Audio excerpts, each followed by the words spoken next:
Hello friends, welcome back to my channel. ఈరోజు కూడా మింత్రా నుంచి మరో 2 బ్యూటిఫుల్ కుర్తీ సెట్స్ అయితే తీసుకున్నాను. అవి ఎలా వచ్చాయన్నది ఈరోజైతే మీతో షేర్ చేసుకుంటాను. వీడియో ఎక్కడ స్కిప్ చేయకుండా చూడండి. ఇది వచ్చేసి ఫస్ట్ వన్ అనమాట. నేను ఈరోజు చూపించే 2 కుర్తీస్ కూడా మనకి బడ్జెట్ ఫ్రెండ్లీలోనే ఉన్నాయి. మీ అందరికీ తెలుసు కదా, మింత్రా నుంచి తీసుకున్న కుర్తీ సెట్స్ అనేవి కాస్ట్కి తగ్గట్టే ఉంటాయి, క్వాలిటీ కూడా అని. సేమ్ ఇది కూడా అలాగే వచ్చిందనమాట. క్వాలిటీ అయితే చాలా బాగుంది. మెయిన్గా ఫ్యాబ్రిక్ నాకు చాలా బాగా నచ్చిందనమాట. మింత్రాలో మనకి కుర్తీ సెట్స్ మాత్రమే కాదు, long frocks, T-shirts, co-ord sets అన్ని ట్రెండింగ్కి తగ్గట్టు మనకి అవైలబుల్లో ఉంటాయి. మీకు ఏదైనా పర్టికులర్ ప్రోడక్ట్ గురించి రివ్యూ కావాలి అంటే మీరు నాకు మెసేజ్ చేయొచ్చు. ఈ సెట్ అయితే నేను పర్పుల్ కలర్లో తీసుకున్నాను. కుర్తీ మొత్తం ప్లెయిన్ వచ్చింది. మనకి నెక్ దగ్గర చిన్న లేస్ టైప్ ఇచ్చారనమాట. అండ్ అలాగే హ్యాండ్స్ దగ్గర కూడా చిన్న లేస్ అనేది మనకు ప్రొవైడ్ చేశారు. నెక్ వచ్చేసి మనకి రౌండ్ నెక్ ఇచ్చారనమాట. ఫ్యాబ్రిక్ అయితే నిజంగా చాలా సాఫ్ట్గా ఉంది. రీజనబుల్ కాస్ట్ అనిపించింది అనమాట నాకైతే. వేసుకున్నప్పుడు ఫిట్టింగ్ కూడా చాలా బాగుంది. అండ్ అలాగే చాలా కంఫర్ట్గా కూడా ఉందన్నమాట. నెక్స్ట్ వచ్చేసి బాటమ్ చూపిస్తున్నాను. బాటమ్ కూడా మనకి కుర్తీ ఏదైతే ఫ్యాబ్రిక్ వచ్చిందో సేమ్ అదే ఫ్యాబ్రిక్లో వచ్చింది. అండ్ ఎలాస్టిక్ గ్రిప్పింగ్ వచ్చిందనమాట. ఫిట్టింగ్ కూడా చాలా బాగుంది. నెక్స్ట్ వచ్చేసి దుపట్టా ఎలా వచ్చిందన్నది చూపిస్తున్నాను చూడండి. దుపట్టా కూడా మనకి పర్పుల్ కలర్లో ఇచ్చారు. అండ్ దుపట్టా విడ్త్ అయితే ఎక్కువ లేదు, లెంత్ అయితే మనకి కరెక్ట్గా ఉంది. విడ్త్ కూడా సరిపోతుందన్నమాట. వన్ సైడ్ వేసుకోవడానికి చాలా చక్కగా ఉంటుంది. అండ్ దుపట్టా విషయానికి వస్తే మనకి దుపట్టా మొత్తం ఇలాగా గోల్డ్ కలర్ బూటీస్ అనేవి ఇచ్చారు. ఇలాగా సింగిల్ లేయర్లో సరిగా కనిపించట్లేదు మీకు డిజైన్ అనేసి నేను ఇలాగా 2 ఫోల్డ్స్ చేసి చూపిస్తున్నాను చూడండి. ఇలాగా మొత్తం మనకి గోల్డ్ కలర్ బూటీస్ అనేవి వచ్చాయి. దుపట్టా వల్ల డ్రెస్ లుక్ అయితే ఇంకా చాలా బాగుంది. అండ్ అలాగే దుపట్టాకి లాస్ట్ 2 సైడ్స్ వచ్చేసి ఇలాగ గోల్డ్ కలర్ లైన్స్ ఇచ్చారు. అలాగే టాజిల్స్ కూడా ఇచ్చారనమాట.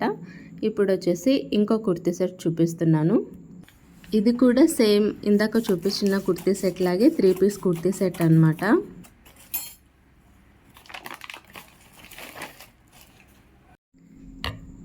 ఈ సెట్ కలర్ వచ్చేసి పింక్ కలర్ తీసుకున్నాను. బట్ మీకు వీడియోలో ఇది రెడ్ కలర్లో కనిపిస్తుంది. బట్ రెడ్ కలర్ కాదనమాట, మంచి పింక్ కలర్లో అయితే వచ్చింది. ఇది కూడా సేమ్ మనకి కుర్తీ, ప్యాంట్ అండ్ దుపట్టా 3 వచ్చాయి. ఒక్కొక్కటి అయితే మీకు ఓపెన్ చేసి చూపిస్తాను ఎలా వచ్చాయి అన్నది. మనకి దీని మీద ఎంబ్రాయిడరీ వర్క్ వచ్చిందనమాట. చాలా నీట్గా వచ్చింది వర్క్ అయితే. నాకు చాలా బాగా నచ్చింది. హ్యాండ్ ఎంబ్రాయిడరీ లాగా వచ్చింది లుక్ మాత్రం. నెక్ దగ్గర ఇలాగా డిజైన్ వచ్చింది. రిమైనింగ్ కుర్తీ మొత్తం ఏంటంటే చిన్న చిన్న బూటీస్ వచ్చాయి. మనకి నెక్ దగ్గర ఏదైతే డిజైన్ వచ్చిందో థ్రెడ్ వర్క్ ఎంబ్రాయిడరీ అని చెప్పాను కదా, సేమ్ అలాంటిదే వచ్చారనమాట బూటీస్ కూడా. ఇలాగ హ్యాండ్స్ దగ్గర కూడా వర్క్ అనేది వచ్చింది మనకి. ఓవరాల్గా కుర్తీ అయితే చూడడానికి ఇలా ఉందన్నమాట. చాలా బాగుంది. అండ్ ఫ్యాబ్రిక్ వచ్చేసి మనకి ఇది సిల్క్ టైప్ ఫ్యాబ్రిక్ వచ్చింది. ఫిట్టింగ్ కూడా చాలా బాగుంది, కానీ ఫ్యాబ్రిక్ మాత్రం కంఫర్టబుల్గా లేదు, గుచ్చుకుంటోంది. అండ్ ఇది వచ్చేసి ప్యాంట్ అనమాట. ప్యాంట్ కూడా మనకి కుర్తీ వచ్చిన ఫ్యాబ్రికే వచ్చింది. ఏ డిజైన్ రాలేదు, ప్లెయిన్ ఫ్యాబ్రిక్ వచ్చింది. అండ్ అలాగే ఎలాస్టిక్ గ్రిప్పింగ్ వచ్చిందనమాట. క్వాలిటీ అయితే చాలా బాగుంది. ఓవరాల్గా చూడడానికైతే ప్యాంట్ అనేది ఇలా ఉందన్నమాట. నెక్స్ట్ దుపట్టా ఎలా వచ్చిందన్నది కూడా చూపిస్తాను చూడండి. ఇది వచ్చేసి మనకి మల్టీ కలర్లో వచ్చింది దుపట్టా. ఫ్యాబ్రిక్ వచ్చేసి ఆర్గాంజా ఫ్యాబ్రిక్ వచ్చింది. మనకి ఇది పింక్ అండ్ బ్లూ కలర్ కాంబినేషన్లో ఇచ్చారనమాట. దుపట్టా అయితే చాలా బాగుంది. దుపట్టా వేసిన తర్వాత డ్రెస్ లుక్ అనేది ఇంకా చాలా బాగుంది. ఇదేంటి ఇన్ని కలర్స్ ఉంది అనుకున్నాను నేను కూడా. బట్ వేసుకున్నప్పుడు టోటల్ లుక్ మొత్తం చేంజ్ చేసేసింది దుపట్టా అనేది. ఇలాగా కనిపిస్తుంది కదా మనకి, బ్లూ అండ్ పింక్ కలర్ కాంబినేషన్లో అనే దుపట్టా డిజైన్ చేశారు. ఈ 2 కుర్తీ సెట్స్లో మీకే కుర్తీ సెట్ నచ్చిందన్నది నాకు కామెంట్ చేసి చెప్పండి. అండ్ అలాగే దుపట్టాకి 4 సెట్స్ మనకి ఇలాగా గోల్డ్ కలర్తో బార్డర్ వచ్చింది. నా ఛానల్ని ఫస్ట్ టైం చూస్తున్నట్లయితే ఛానల్ని సబ్స్క్రైబ్ చేసుకోండి. వీడియో నచ్చితే లైక్ చేయండి. అలాగే మీ ఫ్రెండ్స్ అండ్ ఫ్యామిలీ మెంబర్స్కి షేర్ చేయండి. Thanks for watching.